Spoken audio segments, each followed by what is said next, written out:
Bienvenue aux dirigeants religieux, séminaristes et croyants du monde entier qui souhaitent aller au royaume des cieux. Je suis Sang-Gun Kim et je serai votre présentateur aujourd'hui.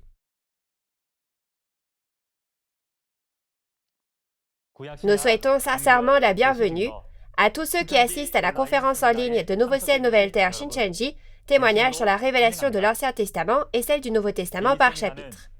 Cette conférence, qui a été traduite dans les langues de chaque pays du monde, est diffusée dans le monde entier et a été bien accueillie par de nombreux croyants. J'espère que ce sera pour vous un moment précieux qui vous permettra de réaliser clairement la volonté promise de Dieu et découvrir le royaume des cieux à travers les paroles de témoignage d'aujourd'hui. Avant la conférence, nous allons rassembler nos cœurs et prier Dieu le Père. Dieu notre Père, envers qui nous sommes reconnaissants. Merci beaucoup de nous avoir permis de vivre dans l'amour de Dieu en nous donnant une vie et un souffle précieux aujourd'hui. En particulier, remplissez de votre grand amour et de votre grâce les précieux enfants de la foi de Dieu qui assistent à cette conférence en ligne de Nouveau Ciel, Nouvelle Terre Shincheonji, témoignage sur la révélation de l'Ancien Testament et celle du Nouveau Testament par chapitre. Pendant ce temps aujourd'hui, accordez-nous les yeux pour voir, les oreilles pour entendre et le cœur pour réaliser la Bible et guidez-nous afin de devenir de vrais croyants en Dieu, en Jésus et en la vérité. Nous rendons gloire à Dieu pour toutes choses et nous avons prié au nom de Jésus qui a expié nos péchés. Amen. Témoignage sur la révélation de l'Ancien Testament et celle du Nouveau Testament par chapitre. Aujourd'hui, nous allons regarder la leçon numéro 3, l'ordre de la trahison, de la destruction et du salut du peuple élu. Nous allons accueillir l'instructeur Jae-bong Lee, le chef de l'église de Gojae, de la tribu de Jacques de Busan, qui prêchera la parole. Bonjour, dirigeants religieux, séminaristes et fidèles des pays du monde entier qui souhaitent aller au royaume des cieux et avoir la vie éternelle. Je suis Jae-bong Lee, le chef de l'église de Gojae de la tribu de Jacques de Busan, de Nouveau-Ciel Nouvelle Terre Shincheonji, Église de Jésus. Merci beaucoup de participer à la conférence en ligne de Nouveau-Ciel Nouvelle Terre Shincheonji, témoignage sur la révélation de l'Ancien Testament et celle du Nouveau Testament par chapitre. La parole sur laquelle vous méditerez avec moi aujourd'hui est la leçon intermédiaire numéro 3, l'ordre de la trahison, de la destruction et du salut du peuple élu. La référence principale sera Ésaïe chapitre 1 verset 1 au chapitre 2 verset 4 et dans le Nouveau Testament, 2 Thessaloniciens chapitre 2. Étant donné que les dirigeants religieux qui regardent maintenant cette vidéo ont beaucoup lu la Bible, certains d'entre vous connaissent peut-être bien l'ordre de la trahison, de la destruction et du salut du peuple élu, et certains ne le connaissent peut-être pas. Mais j'espère que vous écouterez mon cours aujourd'hui et découvrirez la réponse à la volonté de Dieu. Parlons d'abord de la raison pour laquelle nous allons méditer sur la référence principale. Cette dernière, Ésaïe chapitre 1, est une prophétie de l'Ancien Testament, et ce sont les événements qui s'accompliront au premier avènement de Jésus, environ 700 ans après que la prophétie a été faite. Cependant, dans les paroles d'Ésaïe chapitre 2, versets 1 à 4, sont consignés non seulement les événements du premier avènement, mais aussi ceux qui auront lieu au second avènement. Nous regardons Ésaïe chapitre 1, qui s'est accompli à l'époque de Jésus lors du premier avènement, afin de comparer la parole de la référence principale avec la réalité du monde de la foi d'aujourd'hui et de l'utiliser comme un miroir pour les croyants de l'époque actuelle. Ainsi, en écoutant la conférence, il vous faudra également comparer avec la situation du monde des églises aujourd'hui. Jésus a dit que le second avènement est la fin du monde. Cela fait référence à la fin du monde religieux, pas au monde en général. La fin de ce monde est probablement due au fait qu'il y a quelque chose qui ne va pas dans ce monde aux yeux de Dieu. La foi usée des Juifs dans la référence principale n'est-elle pas le reflet de nos dénominations et de nos églises aujourd'hui? N'ai-je pas encore plus de lacunes que ces Juifs? Comparez, et j'espère que ce sera un moment précieux pour vous, au cours duquel vous dialoguerez avec Dieu à travers la parole et serez renouvelés. Alors, lisons ensemble Ésaïe chapitre 1, verset 1. C'est la vision sur Juda et Jérusalem. Je vais lire.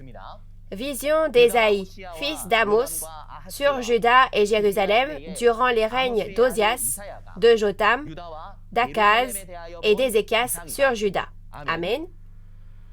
Nous allons regarder point par point concernant Ésaïe le transcripteur, le lieu des événements et même ce que signifie le mot vision. Premièrement, il est dit que le transcripteur est le fils d'Amos, le prophète Ésaïe. La raison pour laquelle Dieu précise même « fils d'un tel » est pour que l'on sache encore plus précisément au sujet du transcripteur Ésaïe. Et comme Ésaïe était un homme du temps d'Ozias, de Jotham, d'Akaz et d'Ézéchias, roi de Juda, on peut voir que la référence principale d'Ésaïe est une parole qui a été écrite il y a environ 2700 ans. Et si on regarde ce qui y est consigné, en un mot, c'est une vision. Une vision sur Juda et Jérusalem y est consignée. Une vision signifie que ce n'est pas l'écriture de la réalité ou de l'accomplissement physique, mais en tant que chose spirituelle, c'est une parole concernant les événements futurs. Dans ce cas, nous devons bien comprendre que le contenu des chapitres d'Ésaïe 1 à 66 n'est pas l'écriture de l'accomplissement physique, mais ce qui a été consigné après avoir vu une vision. Ensuite, nous allons regarder de plus près la réalité de la vie de foi en Juda et à Jérusalem. La réalité de la vie de foi en Juda et à Jérusalem au temps où le livre d'Ésaïe a été écrit est comme dans 1er Roi chapitre 11. Salomon adore les dieux païens et pêche devant Dieu.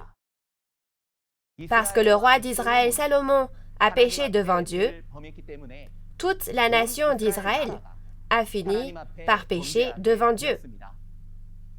Comme dans le premier article de la loi, Dieu a dit « Vous n'adorerez pas d'autres dieux que Dieu », le fait qu'ils ont servi les dieux païens est une trahison. Concernant cet événement, Osée 6, verset 7 dit « Ils ont violé l'alliance comme Adam ». En raison de cet incident, les 11 tribus du Nord ont été complètement détruites par l'Assyrie, puis la tribu de Juda aussi s'est faite détruire.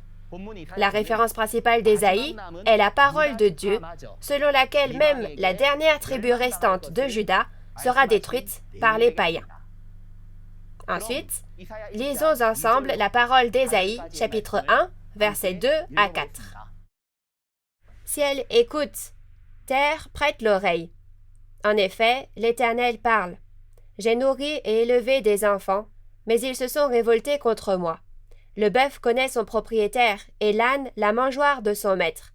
Cependant, Israël ne connaît rien, mon peuple n'a pas d'intelligence. Malheur à la nation pécheresse, au peuple chargé de fautes, à la lignée des méchants, aux enfants corrompus. Ils ont abandonné l'Éternel, ils ont méprisé le Saint d'Israël, ils ont fait volte-face. Les paroles jusqu'au verset 4 montrent la trahison de l'alliance du peuple élu, nourri et élevé. Premièrement, Dieu dit « Ciel, écoute, terre, prête l'oreille ». Le ciel et la terre physique ne peuvent pas entendre la parole de Dieu. Donc, Dieu se réfère au ciel et à la terre spirituelle. Ainsi, le ciel désigne les esprits du monde spirituel du ciel et la terre désigne les hommes faits de terre, les chairs. C'est Dieu qui ordonne d'écouter et ceux qui doivent écouter sont les esprits du ciel et les hommes de ce monde.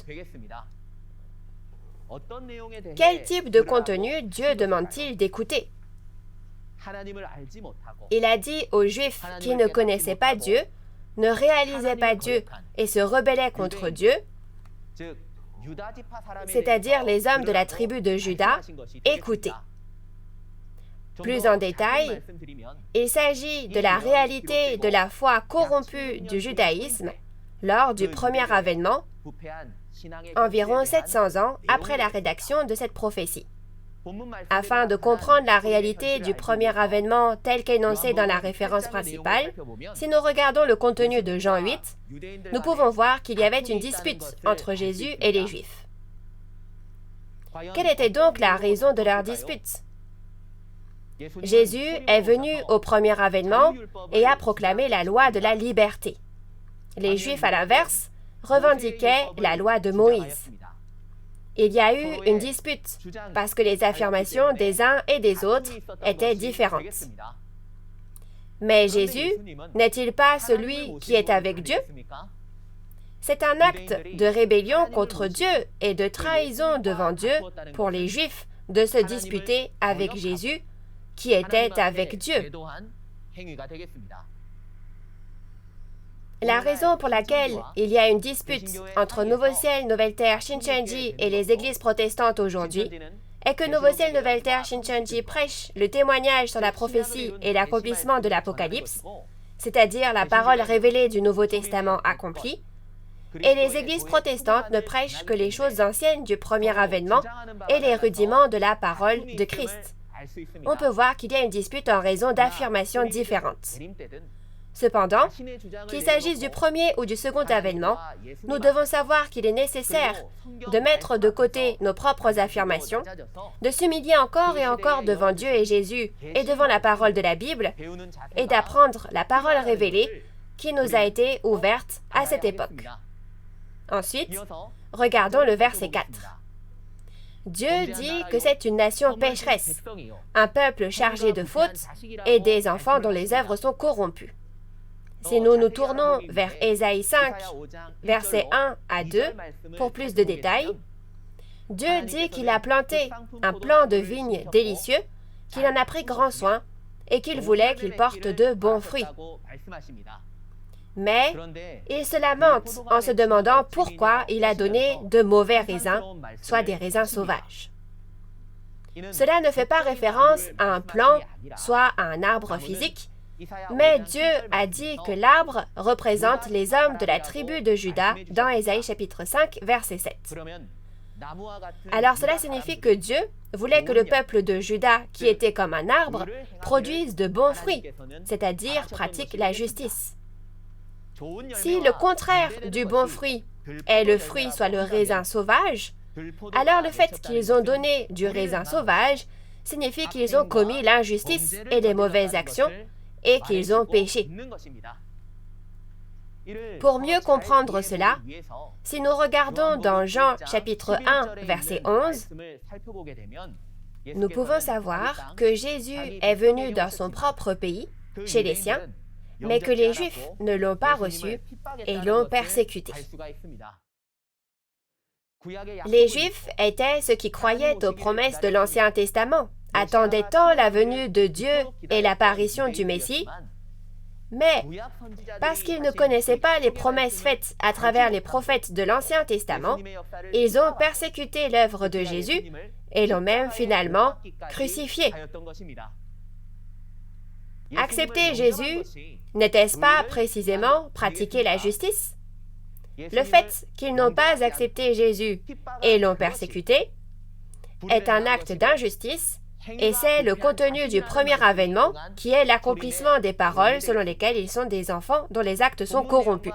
Des événements similaires à ceux de la référence principale ont lieu aussi aujourd'hui. Lorsque le temps de l'accomplissement de l'Apocalypse vient, comme dans la parole d'Apocalypse 1:20, l'Église des 7 étoiles et des 7 chandeliers d'or apparaît, et les pasteurs et les fidèles de l'Église des 7 chandeliers d'or apparaissent. Il est dit qu'ils ont œuvré dans la main droite de Jésus. Nous pouvons donc savoir que les pasteurs et le peuple de l'Église des 7 étoiles et des 7 chandeliers d'or sont le peuple élu lors de l'accomplissement de l'Apocalypse. Cependant, comme les hommes de la tribu de Juda dans la référence principale, ils trahissent aussi. Dans Apocalypse 2 et 3, il est dit qu'ils reçoivent les enseignements des Nicolaïtes, mangent les viandes sacrifiées aux idoles et commettent l'impudicité avec l'esprit de Satan. C'est donc la trahison qui a lieu aujourd'hui. Les événements de la trahison, de la destruction et du salut aujourd'hui sont bien consignés dans 2 Thessaloniciens, chapitre 2, versets 1 à 3 du Nouveau Testament. Plus tard, nous verrons ces choses plus en détail dans Ésaïe, chapitre 2.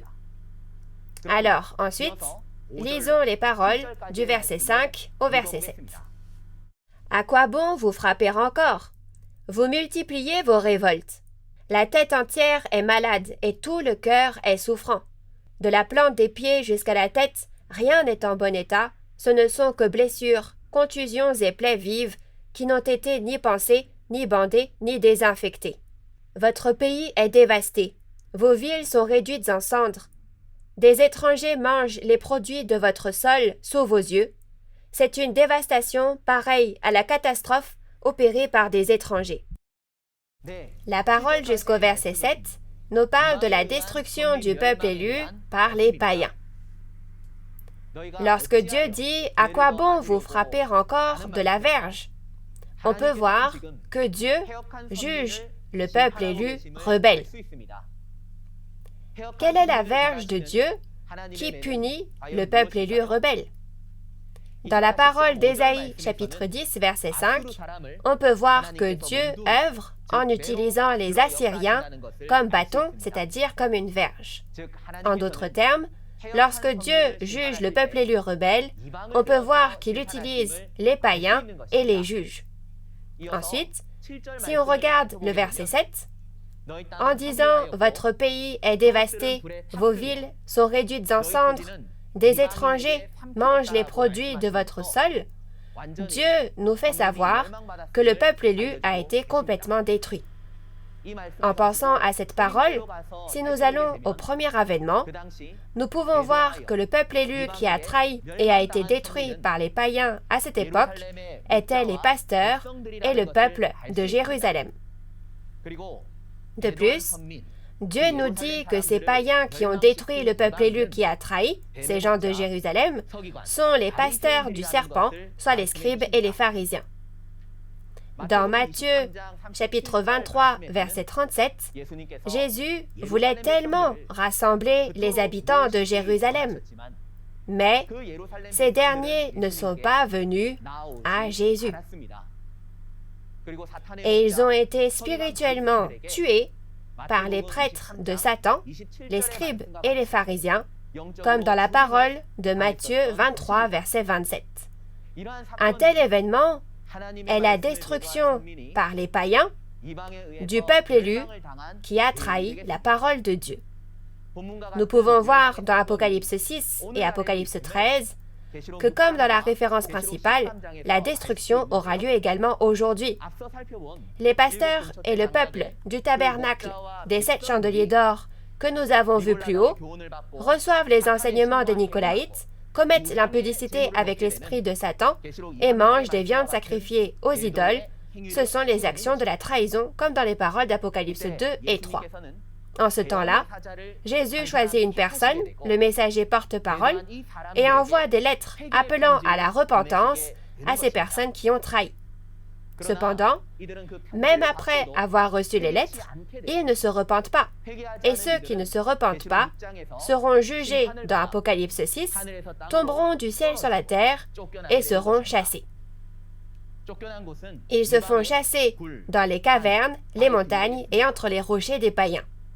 De plus, dans Apocalypse 13, il est écrit que ceux qui sont allés chez les païens recevront la marque de la bête, le 666, deviendront la possession de Satan et seront détruits. Aujourd'hui, c'est la même chose spirituellement que lorsque les pasteurs et le peuple de Jérusalem ont été détruits par les pasteurs du serpent, les scribes et les pharisiens, au premier avènement. Ensuite, dans les versets 8 et 9, il est dit qu'il y a un peu de semences restantes, un petit nombre de croyants qui n'ont pas été détruits, même en ce temps de destruction, et qui ont gardé une foi pure. Lisons ensemble les versets 8 et 9. « Et la fille de Sion a survécu. Elle est restée comme une cabane dans une vigne, comme une hutte dans un champ de concombres, comme une ville épargnée. Si l'Éternel, le Maître de l'univers, ne nous avait pas conservé un faible reste, nous serions pareils à Sodome, nous ressemblerions à Gomorrhe. » Au verset 8 et 9, Dieu parle du peu de semences restantes, soit de la semence du salut. D'après ces paroles, disant qu'il ne reste presque rien, comme la fille de Sion, une ville encerclée, et que Dieu nous a laissé un faible reste, nous pouvons voir que Dieu a laissé et préservé un petit nombre de croyants qui ont gardé une foi pure, même sur les lieux de la destruction.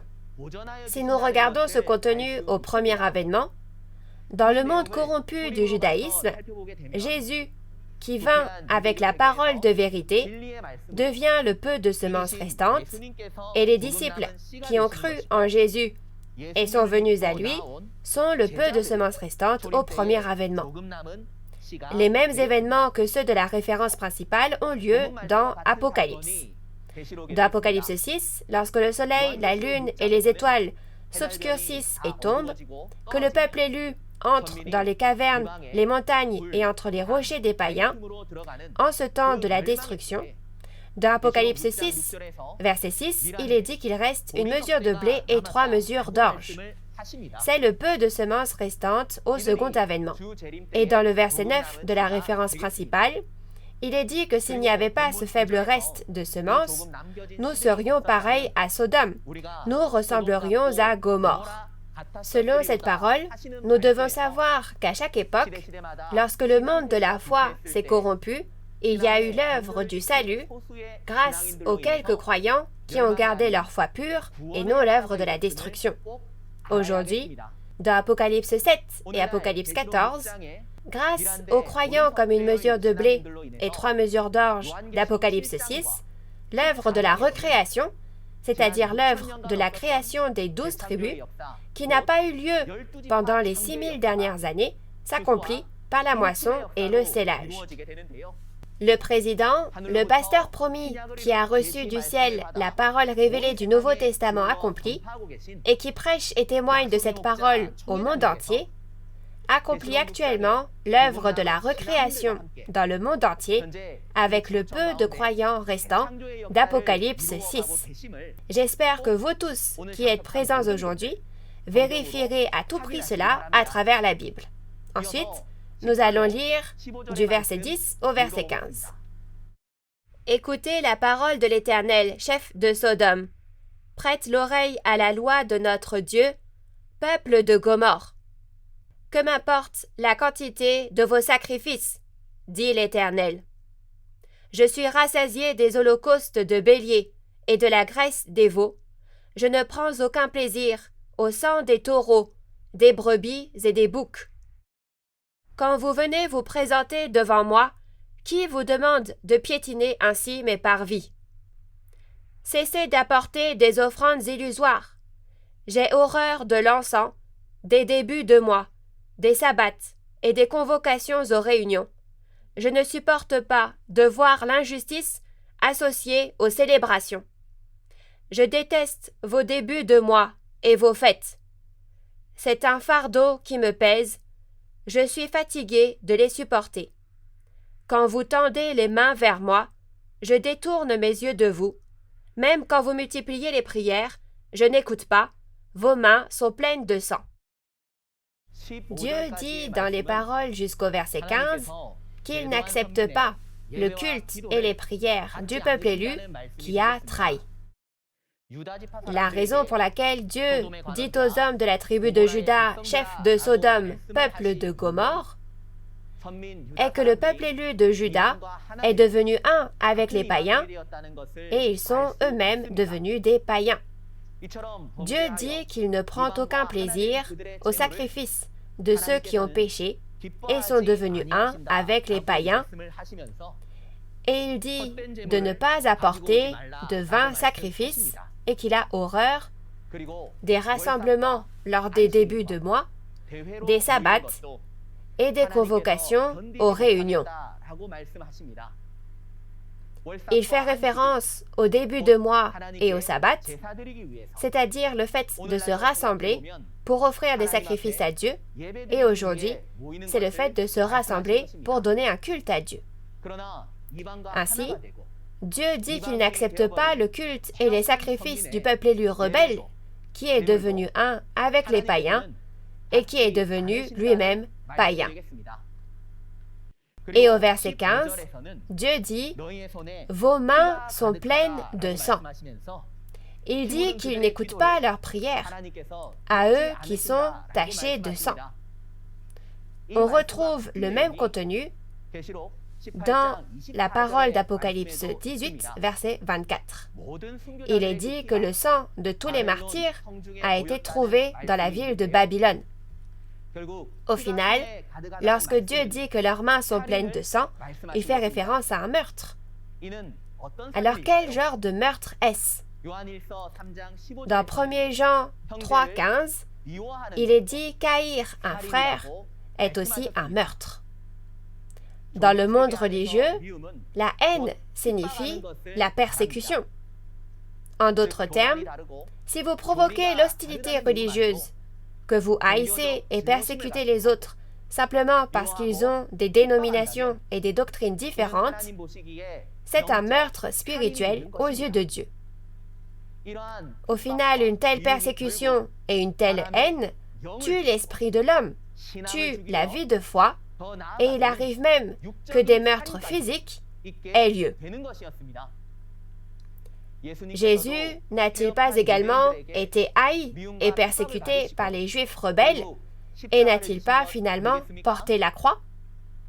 Non seulement cela, mais dans Jean chapitre 16, versets 1 à 2, Jésus a dit à ses disciples, « Je vous ai dit ces choses, afin qu'elles ne soient pas pour vous une occasion de chute. » Et au second avènement aussi, il a dit qu'ils vous feront mourir en croyant offrir un culte à Dieu. Quand on dit que ce sont des personnes qui offrent un culte à Dieu, c'est qu'il s'agit de croyants. Aujourd'hui, les protestants traditionnels de Corée du Sud ont persécuté Nouveau Ciel Nouvelle Terre Shincheonji et le pasteur promis de Nouveau Ciel Nouvelle Terre Shincheonji en les traitant de sectes, et en conséquence, 4 fidèles de Nouveau Ciel Nouvelle Terre Shincheonji ont été tués en raison de graves persécutions et de conversions forcées. Les prophéties concernant la persécution, comme dans Jean chapitre 16, se retrouvent également dans Matthieu 10 et Matthieu 25.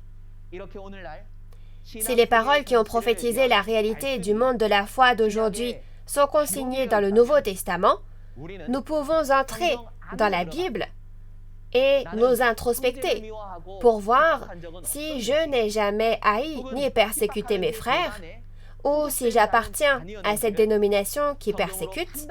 Il faut juger d'après la Bible et se repentir de nos lacunes et vivre une foi qui permette de les corriger.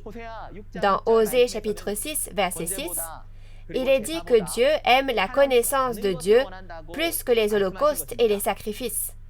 À travers la parole de cette conférence, réalisons clairement quelle est la volonté de Dieu et devenons ceux qui vivent leur foi selon la parole. Continuons en lisant les versets 16 à 20. Lavez-vous, purifiez-vous, mettez un terme à la méchanceté de vos agissements, cessez de faire le mal. Apprenez à faire le bien, recherchez la justice, protégez l'opprimé. Faites droit à l'orphelin, défendez la veuve. Venez et discutons, dit l'Éternel. Même si vos péchés sont couleur cramoisie, ils deviendront blancs comme la neige. Même s'ils sont rouges comme la pourpre, ils deviendront clairs comme la laine. Si vous voulez bien écouter, vous mangerez les meilleurs produits du pays, mais si vous refusez et vous montrez rebelle, vous serez dévorés par l'épée. Oui, c'est l'Éternel qui l'affirme. Les paroles jusqu'au verset 20 sont les paroles de Dieu qui appellent à la repentance le peuple élu qui a trahi. L'ordre de se laver, de se purifier, de mettre un terme à la méchanceté de leurs agissements et de cesser de faire le mal est une parole qui appelle à la repentance. Et lorsque Dieu dit d'apprendre à faire le bien et de rechercher la justice, cela signifie qu'il nous dit de vivre une vie de foi dans laquelle nous entrons dans la parole de Dieu. Et il parle de la veuve et de l'orphelin. Bien sûr, il y a des veuves et des orphelins physiques, mais ici, en tant que veuve et orphelin spirituel, la veuve fait référence au pasteur qui a trahi que l'esprit a quitté, et l'orphelin fait référence aux fidèles appartenant au pasteur que l'esprit a quitté. Ensuite, si nous regardons les versets 18 à 20, nous pouvons voir que Dieu ne les juge pas automatiquement, mais qu'il voulait discuter avec ce peuple élu qui a trahi. Comme Dieu a dit que si nous discutons, même si vos péchés sont couleur cramoisie, ils deviendront blancs comme la neige et clairs comme la laine, cela signifie que la volonté de Dieu est d'accorder le pardon des péchés et le salut à travers le dialogue. En venant à Dieu et à la parole, si nous dialoguons avec Dieu, nous pouvons être guéris et renouvelés et nous pourrons renaître en tant que vrais croyants. Je crois que le temps que nous avons maintenant est un temps béni de dialogue avec Dieu, parce que tous ceux qui sont venus à la conférence d'aujourd'hui sont également venus devant la parole. Dans le verset 19, Dieu a dit que si nous obéissons à l'issue du dialogue et que nous venons à la parole, nous recevrons les meilleurs produits, c'est-à-dire les bénédictions. Et Dieu nous informe que si l'on refuse de dialoguer, on sera jugé par la parole de Dieu, comme la parole disant « Vous serez dévorés par l'épée ». Ensuite, lisons les versets 21 à 23. Comment la vieille fidèle est devenue une prostituée? Elle était remplie d'équité. La justice y habitait. Et maintenant, il y a des assassins. Ton argent s'est changé en impureté. Ton vin a été coupé d'eau. Tes chefs sont des rebelles et sont complices des voleurs. Ils aiment tous les pots de vin et courent après les récompenses. Ils ne font pas droit à l'orphelin et la cause de la veuve ne les touche pas. Les paroles jusqu'au verset 23 nous informent de la réalité de la ville autrefois fidèle. Il est dit qu'elle est devenue une prostituée et qu'il n'y a que des assassins. La prostituée est une prostituée spirituelle qui commet l'impudicité avec l'esprit de Satan et fait référence à une personne qui a reçu la semence de Satan. Lorsque Dieu parle de meurtrier, il y a bien évidemment le meurtre physique, mais comme je l'ai dit plus tôt, haïr et persécuter son frère revient à être un meurtrier spirituel. Et Dieu dit que l'argent s'est changé en impureté et que le vin est coupé avec de l'eau. Cela signifie que les paroles du monde ont été mélangées à la parole de Dieu et que c'est devenu la fausse vérité. Lorsque vous entendez ce genre de paroles, il faut réfléchir profondément et se demander si les conférences et les sermons de notre dénomination et de notre Église sont vraiment la vérité parfaite, ou bien si les paroles du monde sont mélangées à la parole de Dieu. Et au verset 23, Dieu parle des chefs. Lorsqu'il parle de chefs, il parle de dirigeants, soit de prêtres. Dieu a dit que les prêtres de Jérusalem sont rebelles, complices des voleurs et aiment les pots de vin et courent après les récompenses, ce qui signifie qu'ils sont devenus des personnes qui aiment l'argent. Les dirigeants qui sont censés guider le peuple sont encore plus rebelles dans leur foi. Ils devraient travailler pour les personnes faibles et impuissantes, mais au lieu de le faire, ils ne pensent qu'à leur propre intérêt. C'est la réalité de leur foi corrompue qui a quitté Dieu et la parole de Dieu.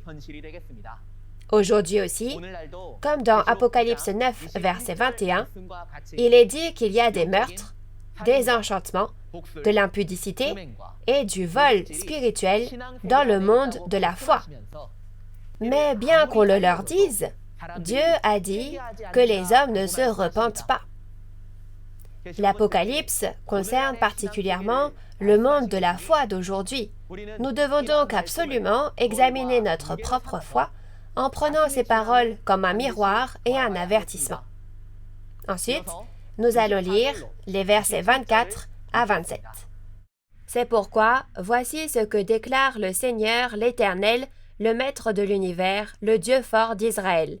Je prendrai ma revanche sur mes adversaires, je me vengerai de mes ennemis, je porterai de nouveau la main contre toi, je te débarrasserai de tes impuretés, comme avec de la potasse, et j'éliminerai toutes tes parcelles de plomb.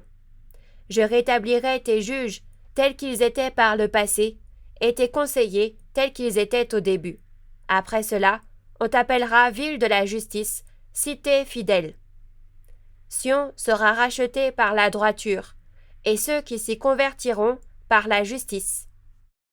La parole jusqu'au verset 27 concerne le jugement des destructeurs et ceux qui se convertissent par la justice.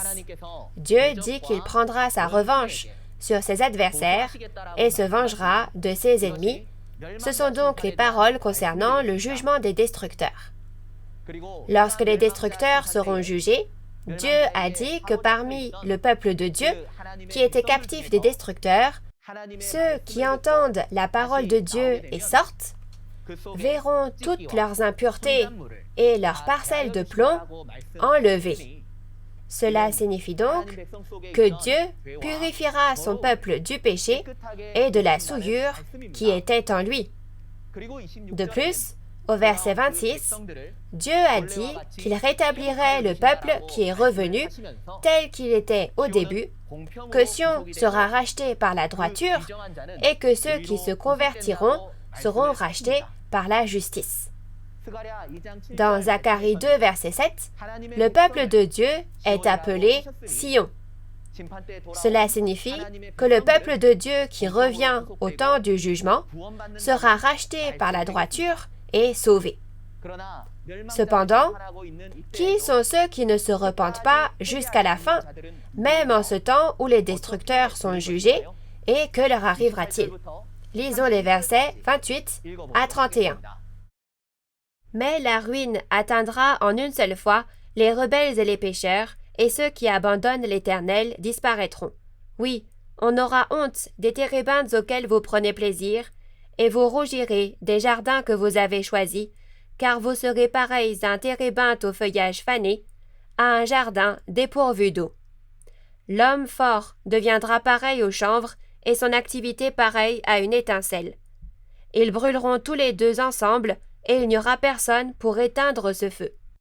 La parole jusqu'au verset 31 concerne le résultat de ceux qui ne se repentent pas jusqu'à la fin, même lorsque Dieu juge les destructeurs et qu'il sauve le peuple élu de Dieu qui était captif.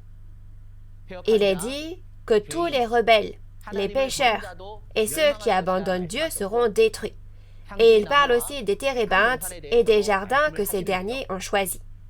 Les térébintes font référence aux faux pasteurs, les destructeurs, qui sont comme l'arbre du bien et du mal, et les jardins que le peuple élu qui a trahi a choisi, après avoir abandonné Dieu, représentent le royaume païen, la dénomination des destructeurs. Quand il est dit qu'ils auront honte à cause de cela, cela signifie que le peuple élu de Dieu, ayant abandonné Dieu et choisi les païens, connaîtra une honte et un jugement éternel. Et quand il est dit qu'ils seront comme un térébinthe au feuillage fané, cela signifie que les esprits du peuple élu qui a trahi mourront comme un térébinthe fané, et la parole disant que le tabernacle du peuple élu qui a trahi deviendra comme un jardin dépourvu d'eau, informe de la destruction de leur tabernacle. Le fait que Dieu a dit que les activités des traîtres et des destructeurs sont pareilles à une étincelle, qu'ils brûleront tous ensemble et qu'il n'y aura personne pour éteindre ce feu, signifie que les traîtres et les destructeurs seront tous éternellement jugés par le feu.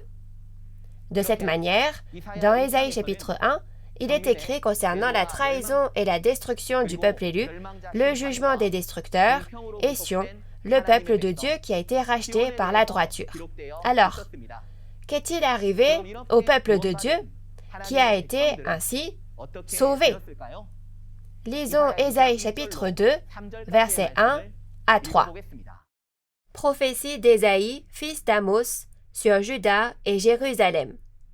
Il arrivera, dans l'avenir, que la montagne de la maison de l'Éternel sera fondée au sommet des montagnes. Elle s'élèvera au-dessus des collines, et toutes les nations y afflueront. Des peuples s'y rendront en foule et diront : Venez, montons à la montagne de l'Éternel, à la maison du Dieu de Jacob. Il nous enseignera ses voies, et nous marcherons dans ses sentiers. En effet, c'est de Sion que sortira la loi, et de Jérusalem la parole de l'Éternel. La parole du verset 1 jusqu'au verset 3 concerne le lieu où toutes les nations viendront apprendre. Ésaïe chapitre 2 verset 1 mentionne également Juda et Jérusalem. Juda et Jérusalem dans Ésaïe chapitre 1 verset 1 parlent du peuple élu qui a trahi. Et Juda et Jérusalem dans Ésaïe chapitre 2 verset 1 sont le peuple élu recréé après la trahison et la destruction, soit le nouveau royaume et le nouveau peuple de Dieu. Et le verset 2 nous parle des derniers jours et de la montagne du temple de l'Éternel. Les derniers jours ne correspondent pas à la fin du monde physique, mais à la fin du monde religieux, et la montagne du temple de l'Éternel est la montagne de Sion spirituelle, ce qui signifie le temple de Dieu. De plus, au verset 3, la montagne du temple de l'Éternel apparaît, et son nom est la montagne de Sion. Parce que la loi, soit la parole de Dieu, sort de la montagne de Sion, beaucoup de personnes vont à cette montagne et apprennent la parole. Le fait que la parole de Dieu sorte de cette montagne de Sion nous permet de savoir que Dieu, qui est la parole, se trouve à Sion. Dans Zacharie chapitre 8, verset 3, il est dit aussi que Dieu reviendra à Sion. Où se trouve exactement cette montagne de Sion où Dieu, qui est la vie, revient? Dans Ésaïe chapitre 60, verset 14, Dieu a dit « Ils t'appelleront ville de l'Éternel, Sion du Saint d'Israël ». Donc, la personne choisie par Dieu, soit le pasteur promis, devient Sion spirituel. Si nous regardons ce qu'il en est de Sion au premier avènement, Jésus, qui est venu en tant que lumière et qui était avec Dieu, était Sion au premier avènement. Et au premier avènement, l'organisation composée des fidèles appartenant à Jésus était aussi la montagne de Sion. Alors maintenant, regardons la réalité de la montagne de Sion qui s'élèvera dans les derniers jours à travers les prophéties du Nouveau Testament. Lisons les paroles de 2 Thessaloniciens chapitre 2, versets 1 à 3. Pour ce qui concerne l'avènement de notre Seigneur Jésus-Christ et notre réunion avec lui, nous vous prions, frères, de ne pas vous laisser facilement ébranler dans votre bon sens et de ne pas vous laisser troubler, soit par quelque inspiration, soit par quelque parole ou par quelque lettre qu'on dirait venir de nous, comme si le jour du Seigneur était déjà là. Que personne ne vous séduise d'aucune manière, car il faut que l'apostasie soit arrivée auparavant et qu'on ait vu paraître l'homme du péché, le fils de la perdition. Dans les paroles de 2 Thessaloniciens chapitre 2, versets 1 à 3 que vous avez lus, Dieu est en train d'annoncer qu'au second avènement du Seigneur aussi, il y a la trahison, la destruction et le salut, tout comme dans le livre d'Ésaïe. Alors regardons concernant l'œuvre de la trahison, de la destruction et du salut dans les prophéties des 4 évangiles du Nouveau Testament. Dans la parole de Matthieu 24, versets 15 à 16, il est dit que lorsque l'on verra l'abomination de la destruction établie en lieu saint, que celui qui lit fuit dans la montagne. De plus, dans Matthieu 13, versets 24 à 30, verset 36 et verset 43, Jésus parle de l'ensemencement de 2 types de semences et du temps de la moisson.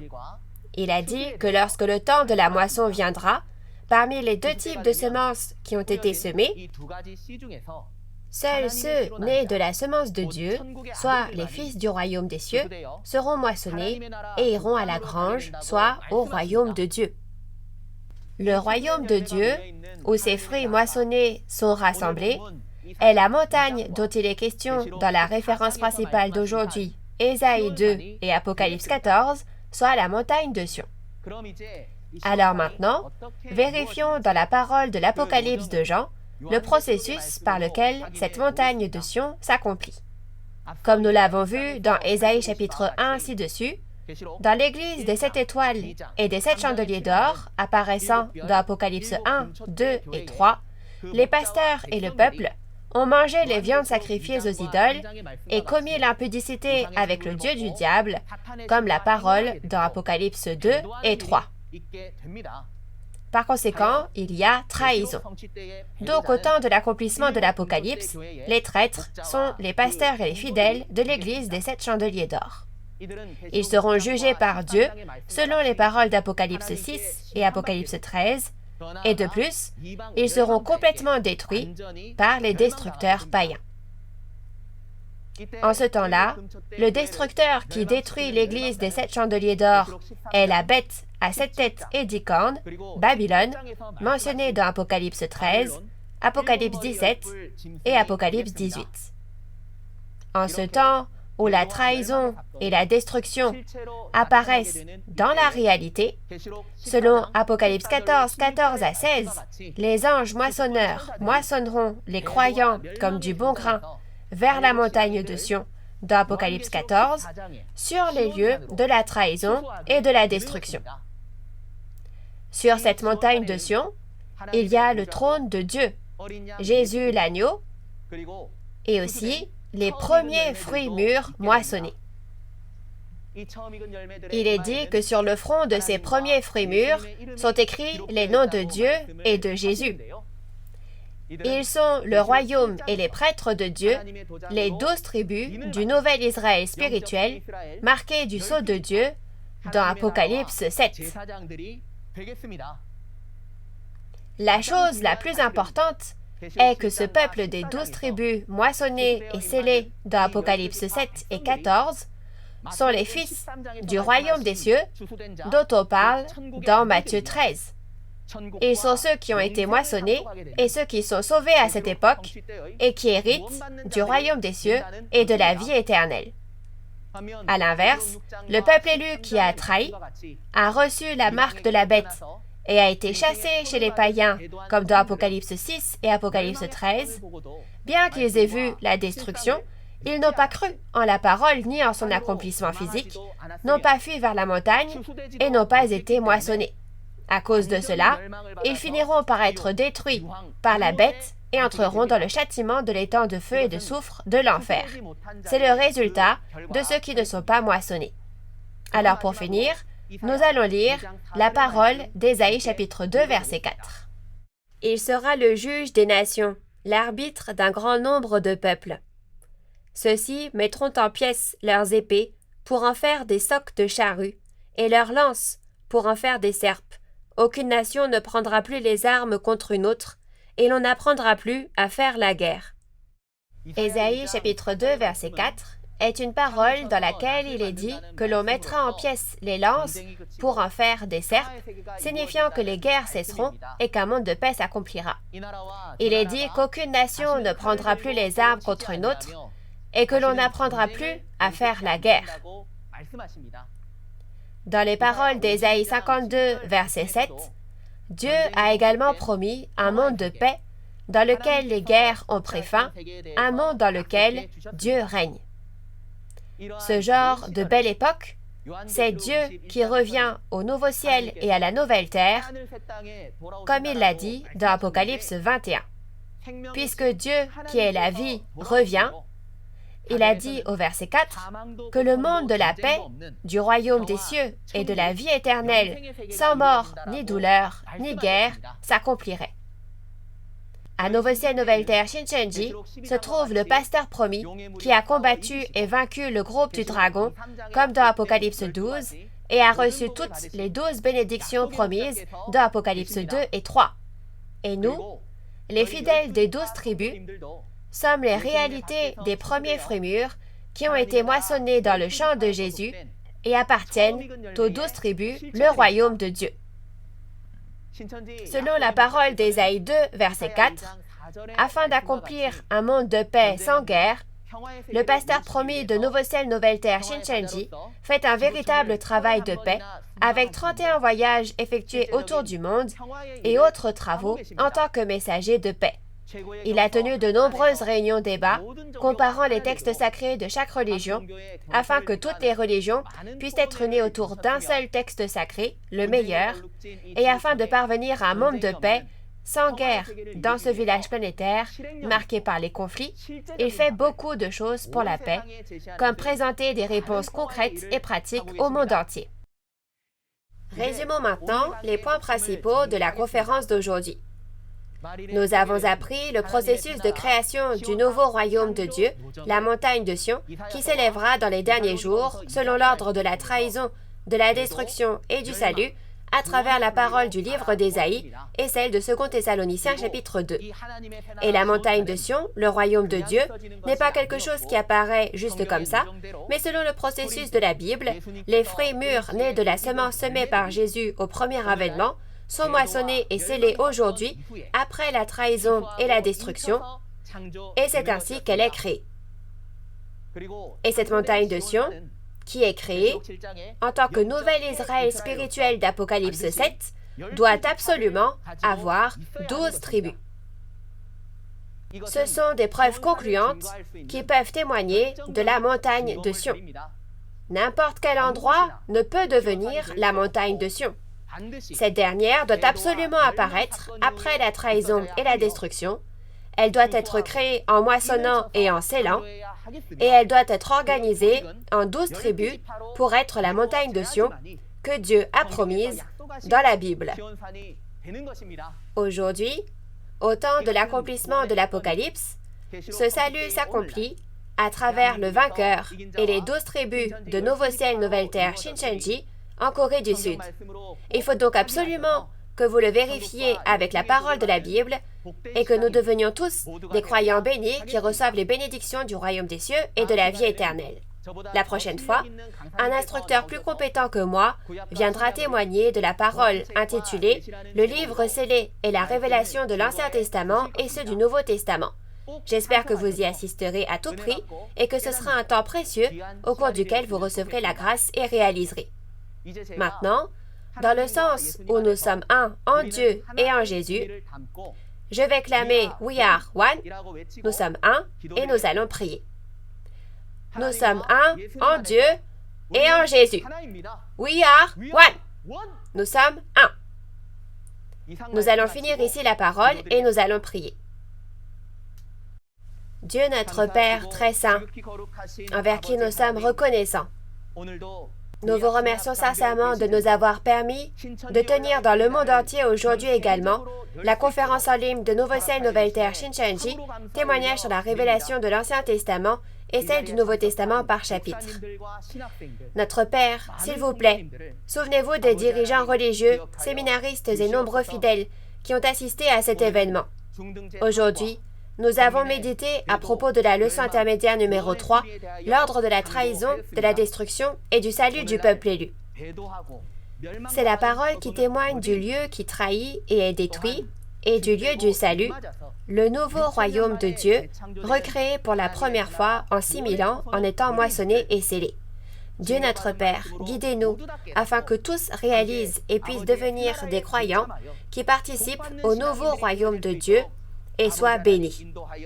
Également, que Dieu le Père protège la santé physique et spirituelle de tous ceux qui ont participé à cette conférence et prenne soin de la situation et de l'environnement de chacun d'entre nous, afin que nous puissions être en joie et recevoir la grâce à travers la parole de vérité la prochaine fois. Nous avons cru et prié tout cela dans le nom de Jésus, qui a expié nos péchés. Amen. Merci beaucoup d'avoir écouté attentivement jusqu'au bout.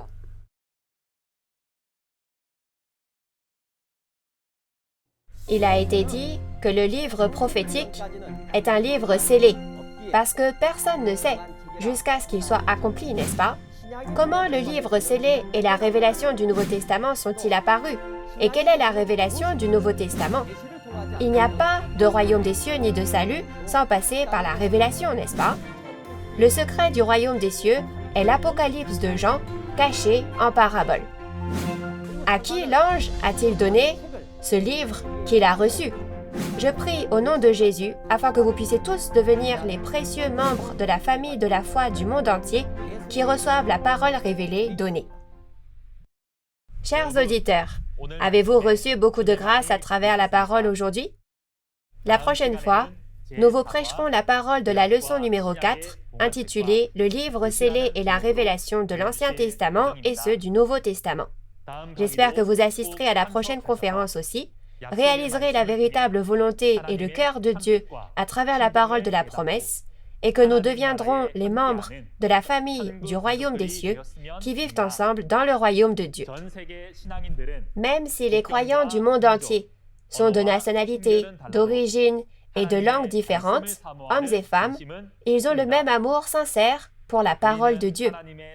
Nous croyons que nous sommes un dans l'amour de Dieu et dans la parole de vérité. Afin de devenir un dans la parole, les écoles de théologie et les dirigeants religieux du monde entier veulent signer un protocole d'entente avec Nouveau Ciel, Nouvelle Terre, Shincheonji, et beaucoup sont encore en cours de signature. Si vous avez d'autres questions sur l'Église Nouveau Ciel, Nouvelle Terre, Shincheonji et la parole, n'hésitez pas à nous contacter par téléphone. Nous vous guiderons en détail et avec amabilité. Enfin, je voudrais remercier les dirigeants religieux, les séminaristes et les croyants du monde entier qui ont honoré l'événement par leur présence. Je prie pour que vous soyez toujours remplis de la grâce de Dieu.